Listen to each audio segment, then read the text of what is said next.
Hello നമസ്കാരം. നമ്മളുടെ മഴത്തോര് മുംബൈയുടെ നാളത്തെ എപ്പിസോഡിൻ്റെ സ്റ്റോറിയാണ് പറയാൻ പോകുന്നത്. അപ്പോൾ എല്ലാവരും സ്റ്റോറി മുഴുവനായിട്ട് കേൾക്കുക, സപ്പോർട്ട് ചെയ്യുക കേട്ടോ. ലൈക്ക് ചെയ്യാനും ഹൈപ്പ് ചെയ്യാനും മറക്കരുത്. ലൈക്കും ഹൈപ്പൊക്കെ ചെയ്തിട്ട് വീഡിയോ കാണാനായിട്ട് ശ്രമിക്കാം. അങ്ങനെ നമ്മുടെ ഗംഗാധരൻ വൈജിക്കിട്ടൊരെണ്ണം പൊട്ടിക്കുകയാണല്ലോ. അതൊക്കെ മക്കൾ കണ്ടുകൊണ്ട് നിൽക്കുന്നുണ്ട്. അത് മാത്രമല്ല, ആഗ്രയിലെ ചരിത്രമൊക്കെ നിൻ്റെ മക്കളും ബാലചന്ദ്രനും മറിഞ്ഞു കഴിഞ്ഞാൽ എന്നത്തെ കാര്യങ്ങളൊക്കെ പറയുമ്പോൾ അതൊക്കെ കേട്ടുകൊണ്ട് മക്കൾ നിൽക്കുന്നുണ്ടായിരുന്നു. അങ്ങനെ ബാലചന്ദ്രനെയും കണ്ട് സംസാരിച്ചതിന് ശേഷം ഗംഗാധരൻ വന്നിട്ട് രോഹിത്തിനോടും ബബിതയോടും കൃഷ്ണമോളോടും കാര്യങ്ങളൊക്കെ വിശദീകരിച്ച് കൊടുക്കുകയാണ്. അച്ഛനെ അച്ഛൻ്റെ വഴിക്ക് വിടണം എന്നുള്ള കാര്യങ്ങളൊക്കെ പറയുമ്പോൾ ബബിത അതിനെ എതിർക്കുന്നുണ്ട്. അലീന പോയി കഴിഞ്ഞാൽ ഇവിടുത്തെ പ്രശ്നങ്ങളൊക്കെ തീരും എന്ന് പറയുമ്പോൾ ഗംഗാധരൻ പറയുന്നത് അലീന പോയി കഴിഞ്ഞാൽ ബബിത പറയുന്നുണ്ട് അലീന പോയി കഴിഞ്ഞാൽ ഇവിടുത്തെ പ്രശ്നങ്ങളൊക്കെ തീരുമെന്ന്. ആ സമയത്ത് ഗംഗാധരൻ പറയുന്നത് അലീന ഇവിടുന്ന് പോകാൻ പറ്റില്ല, അലീന ഇവിടെ നിന്ന് ഇറങ്ങിക്കഴിഞ്ഞാൽ കൂടുതൽ വഷളാവുകയുള്ളൂ, അതുകൊണ്ട് അലീന ഇപ്പോൾ പോകാൻ പറ്റില്ല, നിങ്ങൾ അതിനെപ്പറ്റി ചിന്തിക്കേണ്ട, നിങ്ങൾ അച്ഛന് സ്വൈര്യം കെടുത്താതിരുന്നാൽ മതി, അച്ഛൻ ഇത്തിരി റെസ്റ്റ് എടുക്കട്ടെ, അമ്മയോട് നിങ്ങൾ അതിനനുസരിച്ച് പറയുകയും ചെയ്യാം, സ്വസ്ഥതയും സമാധാനവും വേണമെന്നുണ്ടെങ്കിൽ കുറച്ച് നാൾ ഇങ്ങനെയൊക്കെ പോയേ പറ്റുള്ളൂ എന്ന് പറയണം. അതിനുശേഷം എൻ്റെ തൊണ്ട വരണ്ടു പോകുന്നു മോളെ, എനിക്ക് ഇത്തിരി വെള്ളം താ എന്ന് അലീനയോട് പറഞ്ഞ് ഗംഗാധരൻ അലീനയുടെ കയ്യിൽ നിന്ന് ഒരു ഗ്ലാസ് വെള്ളം വാങ്ങിച്ചു കുടിക്കുകയാണ്. ആ സമയത്ത് ഗംഗാധരൻ മക്കളെ 3 പേരെയും നോക്കുന്നുണ്ട്. അപ്പോൾ 3 പേരുടെ മുഖത്തും കൃഷ്ണമോള് പിന്നെ ചെറിയ കുട്ടിയായതുകൊണ്ട് പക്ഷെ കാര്യങ്ങളൊക്കെ മനസ്സിലാവും. എന്താണെങ്കിലും അച്ഛന് റെസ്റ്റ് വേണം എന്നുള്ള കാര്യമാണ് അവൾക്ക് ഉള്ളത്. പക്ഷേ അമ്മയുടെ കാര്യത്തിൽ അത്രയ്ക്ക് ഒരു വിശ്വാസം കൃഷ്ണമോൾക്കില്ല. പക്ഷേ ബബിതയും രോഹിത്തും ഒക്കെ അമ്മയെ സപ്പോർട്ട് ചെയ്ത് സംസാരിക്കുന്ന മക്കളാണ്. അപ്പോൾ അവരുടെ മുഖത്ത് അതിൻ്റെ അനിഷ്ടം കാണാനുണ്ട്. പിന്നീട് മാലതി അവരോട് സംസാരിക്കുന്നുണ്ട്. നിങ്ങളുടെ നന്മയ്ക്ക് വേണ്ടി വേണ്ടിയിട്ടാണ് അങ്കിൾ ഈ പറയുന്നത്, നിങ്ങൾക്കിതൊക്കെ ഒന്ന് അനുസരിച്ചാൽ എന്താണെങ്കിലും നിങ്ങൾക്ക് മോശം സംഭവിക്കുന്ന കാര്യം ഒന്നും പറയത്തില്ലല്ലോ, അതുകൊണ്ട് തൽക്കാലം നിങ്ങൾ അങ്കിൾ പറയുന്നത് അനുസരിക്കുക, അച്ഛൻ അമ്മയുമായിട്ട് വഴക്കുണ്ടാക്കാൻ ഉള്ള സാധ്യതകളൊക്കെ പരമാവധി കുറയ്ക്കുക, അച്ഛൻ്റെ കാര്യങ്ങളൊക്കെ അലീന തന്നെ നോക്കട്ടെ, നിങ്ങൾ കരുതുന്നത് പോലെ അലീന അത്ര മോശം സ്വഭാവമുള്ള കുട്ടിയൊന്നുമല്ല, അത് ഇവിടുത്തെ ഓരോ ഇൻസിഡൻറ്റിൽ നിന്ന് തന്നെ നിങ്ങൾക്ക് മനസ്സിലായിട്ടുണ്ടാവുമല്ലോ എന്ന് പറയണ ഗംഗാധരൻ രോഹിത്തിനെ നോക്കിക്കൊണ്ട്. അപ്പോൾ രോഹിത്ത് പെട്ടെന്ന് നോട്ടം മാറ്റുന്നുണ്ട് കേട്ടോ. രോഹിത്തിനാകെ ഒരു നാണക്കേടൊക്കെ തോന്നുകയാണ്. അപ്പോൾ ഇവരൊക്കെ അറിഞ്ഞു എന്നുള്ള ഒരു രീതിയിൽ അപ്പം അലീനയും രോഹിത്തിനെയും ഇങ്ങനെ നോക്കുന്നുണ്ട്. എന്നിട്ട് പറയുന്നുണ്ട് എന്താണെങ്കിലും നിങ്ങളുടെ അച്ഛൻ അലീനയെ കാണുന്നത് ഒരു മകളെ പോലെയാണ് എന്ന് വിചാരിച്ചിട്ട് നിങ്ങളെക്കാൾ മുകളിലൊന്നുമല്ല അലീനയുടെ സ്ഥാനം, നിങ്ങൾ കഴിഞ്ഞിട്ടേ ഉള്ളൂ അച്ഛന് അലീന. പക്ഷേ ഇപ്പോൾ അച്ഛൻ്റെ കാര്യങ്ങളൊക്കെ നോക്കണം എന്നുണ്ടെങ്കിൽ അലീന തന്നെ വേണം. അമ്മയോട് ഇത്തിരി പിണക്കമുണ്ട് അച്ഛന്, ആ പിണക്കം മാറുന്നത് വരെ, അപ്പോൾ അത് മാറണമെന്നുണ്ടെങ്കിൽ അച്ഛൻ്റെ മനസ്സിലേറ്റ മുറിവൊന്ന് ഉണങ്ങണം എന്നുണ്ടെങ്കിൽ കുറച്ച് സമയമെടുക്കും, അതുവരെ നിങ്ങളൊന്ന് ക്ഷമിക്കുക, അമ്മയോട് കാര്യങ്ങളൊക്കെ പറഞ്ഞ് മനസ്സിലാക്കുക, ഞാൻ ഒന്നുകൂടി വൈകിയെടുത്ത് സംസാരിക്കുന്നുണ്ട് എന്നിട്ടേ പോകുന്നുള്ളൂ എന്നൊക്കെ പറയാണ് ഗംഗാധരൻ. അപ്പോൾ മക്കൾ 3 പേരും ഒന്നും മിണ്ടാതെ കേട്ട് നിൽക്കുകയാണ്. അതിനുശേഷം കാണിക്കുന്നത് ഗംഗാധരൻ വീണ്ടും വൈജയുടെ അടുത്തേക്ക് ചെന്നിട്ട് സംസാരിക്കുന്നുണ്ട്. അപ്പോൾ വൈജയോട് മുഖത്തേക്ക് നോക്കാൻ പറയുമ്പോൾ വൈജ മുഖത്തേക്ക് നോക്കുന്നില്ല കേട്ടോ. എന്നിട്ട് പറയുന്നുണ്ട് ഏട്ടൻ നിന്നെ അധികം ഒന്നും തല്ലിയിട്ടൊന്നുമില്ല, പക്ഷേ നീ തല്ല് വാങ്ങിക്കുന്ന ഒരു സംസാരം നിൻ്റെ കയ്യിൽ നിന്നുണ്ടായത് കൊണ്ടാണ് തല്ലിയത്, സാരല്ല പോട്ടെ എന്നൊക്കെ പറഞ്ഞ് ആശ്വസിപ്പിക്കുകയും ചെയ്യുന്നുണ്ട്. എന്നിട്ട് പറയുന്നുണ്ട് ഞാൻ അപ്പോഴത്തെ ഒരു ദേഷ്യത്തിന് അങ്ങനെ പറഞ്ഞു പോയതാണ്, നിൻ്റെ നാവിൽ നിന്ന് വരുന്ന വാക്കുകൾ അത്രയും മോശമാണ് എന്നൊക്കെ പറയുമ്പോൾ വൈജി ഇങ്ങനെ ഒന്നും മിണ്ടാതെ കേട്ടോണ്ട് നിൽക്കണം. വൈജി ഒന്നും മറുപടി കൊടുക്കുന്നില്ല കേട്ടോ. നിങ്ങൾ കുടുംബം തകരാതിരിക്കാനും നിങ്ങൾ നല്ല രീതിയിൽ മുന്നോട്ട് പോകാനും വേണ്ടിയിട്ടാണ് ഞാൻ ഇതൊക്കെ പറയുന്നത്. ഇത് നീ അനുസരിച്ചിട്ടില്ല എന്നുണ്ടെങ്കിൽ പിന്നെ നിൻ്റെ കയ്യിലൊന്നും പിടിച്ചാൽ നിൽക്കത്തില്ല ഈ ഫാമിലി, നിനക്ക് മുന്നോട്ട് കൊണ്ടുപോകാൻ പറ്റത്തില്ല. ബാലചന്ദ്രൻ ഇതാകെ തകിടം മറിച്ച് കളയും, അയാൾക്ക് ഇപ്പോൾ മുന്നും പിന്നും നോക്കാനില്ല എന്നാണ് പറയുന്നത്. എന്തിൻ്റെ കാരണത്താലാണെങ്കിലും തൽക്കാലം നീ അയാളെ ഒന്ന് വെറുതെ വിട്, കൂടുതൽ പ്രശ്നങ്ങൾ ഉണ്ടാക്കാതെ, അത് പതിയെ ശരിയായിക്കോളും. ബാലചന്ദ്രൻ്റെ മനസ്സിൽ എന്തോ ഒരു മുറിവ് കിടക്കുന്നുണ്ട്, അത് ഒരു പക്ഷേ നമ്മൾക്കറിയാത്തതായിരിക്കാം. എന്താണെങ്കിലും ആ മുറിവൊന്ന് ഉണങ്ങുന്നത് വരെ നീ ഒരു സമയം കൊടുക്കുക. അലീന അയാളെ പരിചരിച്ചു എന്ന് വിചാരിച്ചിട്ട് നീ അതിനെ മറ്റൊരു അർത്ഥത്തിൽ കാണണ്ട, നിൻ്റെ ബബിതയോ കൃഷ്ണമോളോ പരിചരിക്കുന്നു ആ രീതിയിൽ മാത്രം കണ്ടാൽ മതി എന്നൊക്കെ ഇങ്ങനെ പറഞ്ഞു കൊടുക്കുകയാണ്. അപ്പോഴൊക്കെ വൈജിയുടെ മുഖത്തൊരു പുച്ഛഭാവം കേട്ടോ. അലീനയുടെ കാര്യങ്ങളൊക്കെ പറയുമ്പോൾ ഇനി കൂടുതലൊന്നും ഞങ്ങൾ പറയുന്നില്ല, ഞങ്ങൾ ഇറങ്ങുകയാണ്, അമ്മയുടെ അടുത്ത് യാത്ര പറഞ്ഞതാണ്, ഇനി പറയാൻ നിൽക്കുന്നില്ല എന്ന് പറഞ്ഞിട്ട് ഗംഗാധരനും നമ്മുടെ മാലതിയും കൂടെ അവിടെ നിന്ന് പോകുന്നുണ്ട് കേട്ടോ. ആ സമയത്ത് അലീന നേരെ കിച്ചണിലേക്ക് ചെല്ലുകയാണ്. കിച്ചണിൽ ഇങ്ങനെ അവിടെ നിന്നിട്ട് ഇങ്ങനെ കരയുകയും ഒക്കെ ചെയ്യുന്നുണ്ട്. ഇങ്ങനെ ഓരോ കാര്യങ്ങളൊക്കെ ഓർത്തിട്ട് കൃഷ്ണയെ ബബിതയും കൂടി നിന്ന് സംസാരിക്കുകയാണ്. ആ സമയത്ത് ബബിത പറയുന്നുണ്ട്, എല്ലാ പ്രശ്നങ്ങളും അവൾ വന്നതിന് ശേഷമാണ് ഈ വീട്ടിലുണ്ടായത്. ഒന്ന് ഓർത്ത് നോക്കിക്കേ, അവൾ വരുന്നതിന് മുൻപ് ഇതുപോലെയുള്ള പ്രശ്നങ്ങളൊന്നും നമ്മുടെ വീട്ടിലുണ്ടായിരുന്നില്ല എന്ന് ബബിത പറയുമ്പോൾ കൃഷ്ണ പറയുന്നത്, അലീന ചേച്ചിയാണോ ഇവിടെ പ്രശ്നങ്ങൾ ഉണ്ടാക്കിയത്? അലീന ചേച്ചി എല്ലാ പ്രശ്നങ്ങളും ഉണ്ടാക്കിയത്. അലീന ചേച്ചി വന്നതുകൊണ്ട് മറ്റുള്ളവരാണ്, അമ്മയും രോഹിത്തേട്ടനും ഹരിയേട്ടനും ഒക്കെയാണ് പ്രശ്നങ്ങൾ ഉണ്ടാക്കിയത്, അല്ലാതെ അലീന ചേച്ചി എല്ലാ പ്രശ്നങ്ങളും ഉണ്ടാക്കിയത് എന്ന് പറയണം. ഓക്കെ ശരി, നിൻ്റെ അലീന ചേച്ചി എല്ലാ പ്രശ്നങ്ങളും ഉണ്ടാക്കിയത്, പക്ഷേ അലീന ഇവിടെ വന്നതുകൊണ്ടല്ലേ ഈ പ്രശ്നങ്ങളൊക്കെ ഉണ്ടായത്. അപ്പോൾ നമ്മൾ എന്താ ചെയ്യേണ്ടത്? അപ്പോൾ അലീനയെ അങ്ങോട്ട് പറഞ്ഞയച്ചു കഴിഞ്ഞാൽ ഈ പ്രശ്നങ്ങൾ കുറേയൊക്കെ ഒന്ന് മാറി കിട്ടില്ല എന്നിങ്ങനെ ബബിത ഇങ്ങനെ കൃഷ്ണയും ബ്രെയിൻ വാഷ് ചെയ്തുകൊണ്ടിരിക്കുക കേട്ടോ. അപ്പോൾ ലാസ്റ്റ് കൃഷ്ണ പറയുന്നുണ്ട്, അലീന ചേച്ചി ഇവിടെ നിന്ന് പോയി കഴിഞ്ഞാൽ ഈ വീട്ടിൽ പ്രശ്നങ്ങളൊക്കെ മാറുമെന്നുണ്ടെങ്കിൽ അലീന ചേച്ചി പോകുന്നത് തന്നെയാണ് നല്ലത് എന്ന് കൃഷ്ണയും പറയണം. അപ്പോൾ അതിങ്ങനെ അലീന കേൾക്കുകയും ചെയ്യുന്നുണ്ട് കേട്ടോ. അപ്പോൾ അലീനയ്ക്ക് അത് വിഷമാവുന്നുണ്ട് കൃഷ്ണമോൾ ഇങ്ങനെ പറയുന്നത് കേട്ടപ്പോൾ. അലീന പക്ഷേ എപ്പോൾ വേണേലും പോവാനായിട്ട് റെഡി ആയിട്ടാണ് നിൽക്കുന്നത്. പക്ഷേ ബാലചന്ദ്രൻ വിടാത്ത കാരണത്താൽ മാത്രമാണ് പോവാതെ നിൽക്കുന്നത്.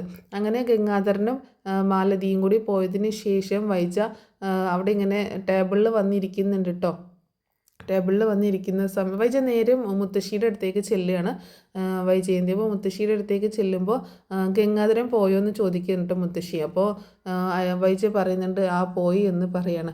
എന്നിട്ട് നിൻ്റെ മുഖം എന്താ ഇങ്ങനെ ഇരിക്കുന്നതെന്ന് ചോദിക്കുമ്പോൾ എന്നെ ഗംഗേട്ടൻ തല്ലി എന്ന് പറയണം. നിന്നെ തല്ലിയെന്നോ? എന്തിന്? എനിക്ക് എൻ്റെ കാര്യങ്ങളൊക്കെ ഞാൻ പറഞ്ഞതിന് എന്നെ പിടിച്ച് തല്ലിയതാണ്. ഞാൻ അടങ്ങി നിന്നോളണം എന്നാണ് ഗംഗേട്ടൻ്റെ ഉത്തരവ്. അവർ പറയുന്നതൊക്കെ ബാലചന്ദ്രൻ പറയുന്നതും ഒക്കെ ഞാൻ അനുസരിച്ച് കൊടുത്തോളണം.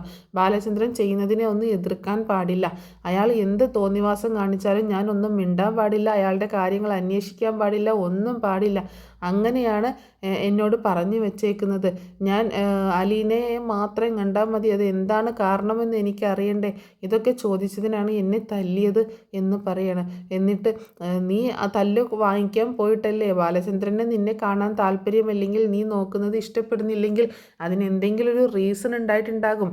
അതുവരെ അതൊന്നും അയാളുടെ മനസ്സിൽ നിന്ന് പോകുന്നത് വരെ നിനക്കൊന്ന് ക്ഷമിക്കാൻ പാടില്ല എന്നൊക്കെ മുത്തശ്ശിയും ചോദിക്കുകയാണ്. അത് മാത്രമല്ല അമ്മേ, ഞാനൊന്ന് അടങ്ങി ഒതുങ്ങി നിന്നിട്ടില്ല എന്നുണ്ടെങ്കിൽ ആഗ്രയിലെ കാര്യങ്ങളൊക്കെ ബാലചന്ദ്രനോടും മക്കളോടും പറഞ്ഞു കൊടുക്കുമെന്നാണ് ഗംഗേട്ടൻ പറയുന്നത് എന്ന് പറയട്ടോ. അത് കേട്ടിട്ട് മുത്തശ്ശി ആകെ ഷോക്കാവുന്നുണ്ട്. അങ്ങനെ പറഞ്ഞു അവൻ എന്ന് ചോദിക്കുമ്പോൾ മക്കൾ നിൽക്കെ തന്നെയാണ് ഗംഗേട്ടൻ അങ്ങനെ പറഞ്ഞത്. അവരുടെ മനസ്സിൽ എന്തൊക്കെ കയറി കൂടിയിട്ടുണ്ടാവും എന്നുള്ളത് എനിക്കറിയത്തില്ല എന്ന് പറയണ വൈജ. അപ്പോൾ മുത്തശ്ശി പറയുന്നുണ്ട്, നിൻ്റെ ആഗ്രയിലെ കഥകളെങ്ങാനും ബാലചന്ദ്രനും നിൻ്റെ മക്കളും അറിഞ്ഞാൽ പിന്നെ നീ ജീവിച്ചിരിക്കുന്നത്, നീ മരിക്കുന്നതാണ്. ജീവിക്കുന്നതിനേക്കാളും നല്ലത് നീ മരിക്കുന്നതാണ്. നീ ജീവിച്ചിരുന്നിട്ട് പിന്നെ യാതൊരു കാര്യവുമില്ല. നിൻ്റെ മക്കളും ബാലചന്ദ്രനും കൂടെ അങ്ങോട്ടും ഇങ്ങോട്ടും തട്ടിക്കളിക്കുകയുള്ളൂ എന്ന് പറയാണ് മുത്തശ്ശി. അമ്മേ എന്ന് വിളിക്കുകയാണ് വൈജേട്ടോ. ഞാൻ സത്യമാണ് പറഞ്ഞത്. നിൻ്റെ പാസ്റ്റ്, നിൻ്റെ ഭൂതകാലം, ആഗ്രയിൽ വെച്ചുണ്ടായ സംഭവങ്ങളും തിരുവനന്തപുരത്തെ സംഭവങ്ങളൊക്കെ എല്ലാവരും അറിഞ്ഞാലത്തെ ഒരു അവസ്ഥ നീ ഒന്ന് ആലോചിച്ച് നോക്കിക്കേ എന്ന് പറയണം.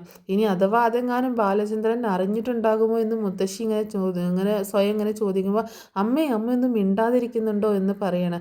ഞാൻ മിണ്ടാതിരുന്നിട്ട് കാര്യമില്ല, നീ കുറച്ചൊന്ന് ഒതുങ്ങി അടങ്ങി ജീവിക്കുക. എന്താണെങ്കിലും ബാലചന്ദ്രൻ്റെ മനസ്സിലുള്ള കാര്യങ്ങളൊക്കെ നമുക്ക് കണ്ടെത്താമല്ലോ എന്നൊക്കെ പറയുന്നുണ്ട് മുത്തശ്ശി. അപ്പോൾ വൈജയന്തി ആകെ ഇങ്ങനെ വിഷമിച്ച് ഇങ്ങനെ നിൽക്കുകയാണ്, എന്താ ഇപ്പം ഇതിനൊരു പോംവഴി എന്നുള്ള രീതിയിൽ കേട്ടോ. പിന്നീട് കാണിക്കുന്നത് അലീനയാണ്. അലീന കിച്ചണിലെ ജോലിയൊക്കെ കഴിഞ്ഞതിന് ശേഷം മുത്തശ്ശിയുടെ അടുത്തേക്ക് പോവുകയാണ്. ആ സമയത്ത് നോക്കുമ്പോൾ വൈജയന്തി അവിടെ ഡൈനിങ് ടേബിളിൽ ഇരിക്കുന്നുണ്ടാകും കേട്ടോ. വൈജയന്തി ഇരിക്കുമ്പോൾ അലീന അതിലൂടെ പോകുമ്പം വൈജയന്തി ഒന്ന് നോക്കുന്നുണ്ട്. അപ്പോൾ വൈജയന്തിയുടെ മുഖത്തും തല്ല് കിട്ടിയതിൻ്റെ ഒരു അടയാളം കണ്ടപ്പോൾ അലീനയ്ക്ക് ഭയങ്കര വിഷമാവുകയാണ്.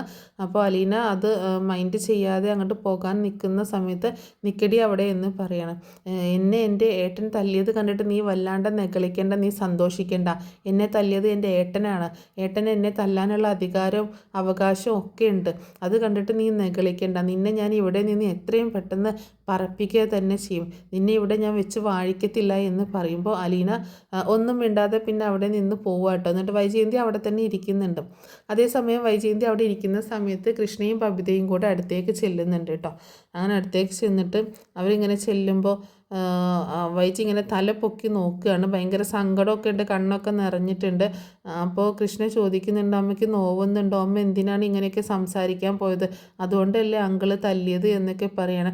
അപ്പോൾ ബബിതയും പറയുന്നുണ്ട്, അമ്മയ്ക്ക് ഇച്ചിരി നേരം ഒന്നും മിണ്ടാതിരുന്നുണ്ടായിരുന്നു, അമ്മ കുറേ കാര്യങ്ങളൊക്കെ ഇങ്ങനെ സംസാരിച്ചു, അതുകൊണ്ടൊക്കെ അല്ലേ അങ്കിളിന് ദേഷ്യം വന്നത് എന്നൊക്കെ പറയുമ്പോൾ, നിങ്ങളെന്താ എന്നെ ഉപദേശിക്കാൻ വന്നേക്കാണോ, നിങ്ങൾ നിങ്ങളുടെ കാര്യങ്ങൾ നോക്കിയപ്പോൾ എൻ്റെ കാര്യങ്ങൾ നോക്കാൻ എനിക്കറിയാം, എന്നെ ആരും ഉപദേശിക്കാൻ വരണ്ട എന്നൊക്കെ പറയുന്നുണ്ട്.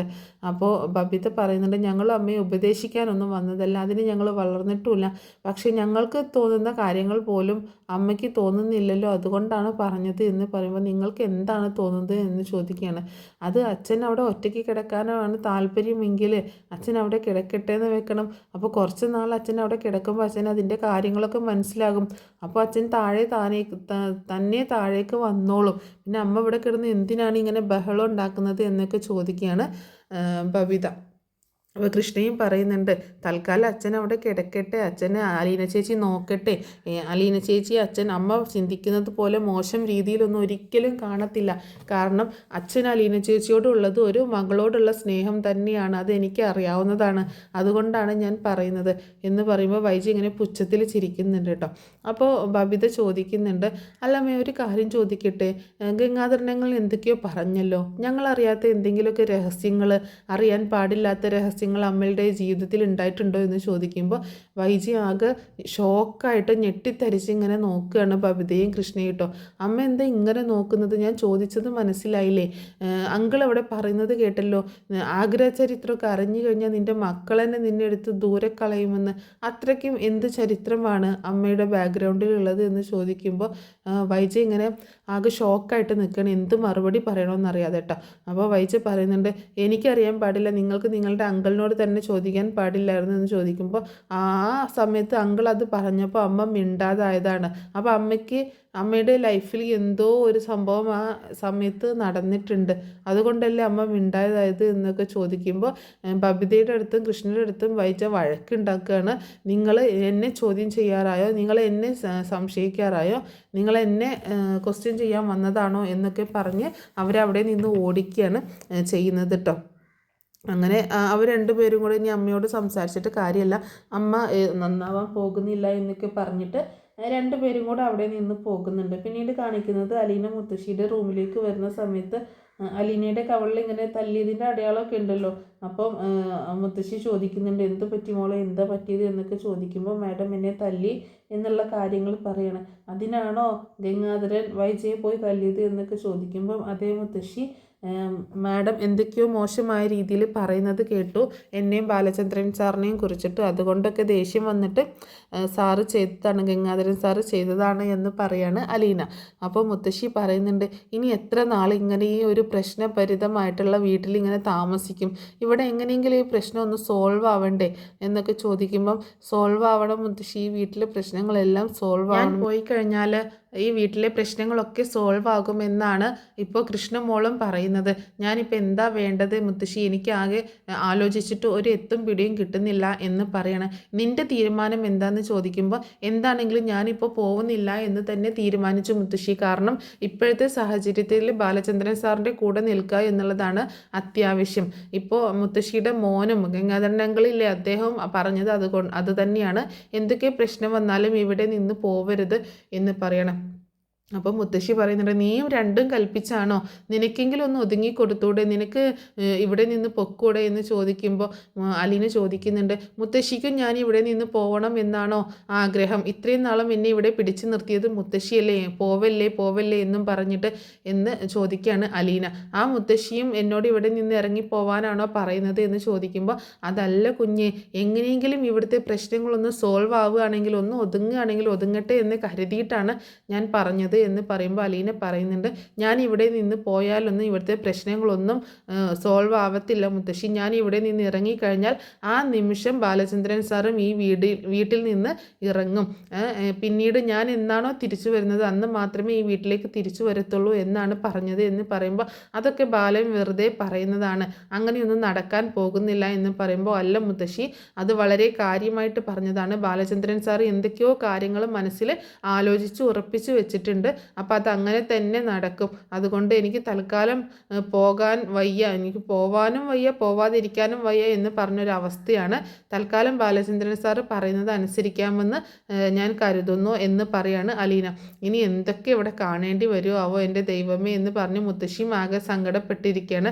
ആ സമയത്ത് അലീന പറയുന്നുണ്ട്, ഞാനായിട്ട് ഒരു പ്രശ്നത്തിനും ആരുടെ അടുത്തേക്കും പോകത്തില്ല മുത്തശ്ശി, ഞാൻ എൻ്റെ ജോലിയും ചെയ്ത് എൻ്റെ കാര്യങ്ങളും നോക്കി നിൽക്കത്തേ ഉള്ളൂ എന്ന് പറയുമ്പോൾ, നീയായിട്ട് പോവണ്ടല്ലോ, എന്തെങ്കിലും കാരണങ്ങൾ ഉണ്ടാക്കിയും കൊണ്ട് അവൾ ഇങ്ങോട്ടേക്ക് വരുമല്ലോ, അതിന് എന്തെങ്കിലും ഒരു പോംവഴി വേണ്ടേ, അതുകൊണ്ടാണ് ഞാൻ നിന്നോട് അങ്ങനെ പറഞ്ഞത്, അല്ലാതെ നീ ഇവിടെ നിന്ന് പോകണമെന്ന് എനിക്ക് യാതൊരു ആഗ്രഹവും ഇല്ല മോളെ, നീ ഇവിടെ ഉള്ളത് കൊണ്ടല്ലേ ഞാൻ ഇങ്ങനെയെങ്കിലും ഇരിക്കുന്നത് എന്നൊക്കെ പറയാണ് മുത്തശ്ശി.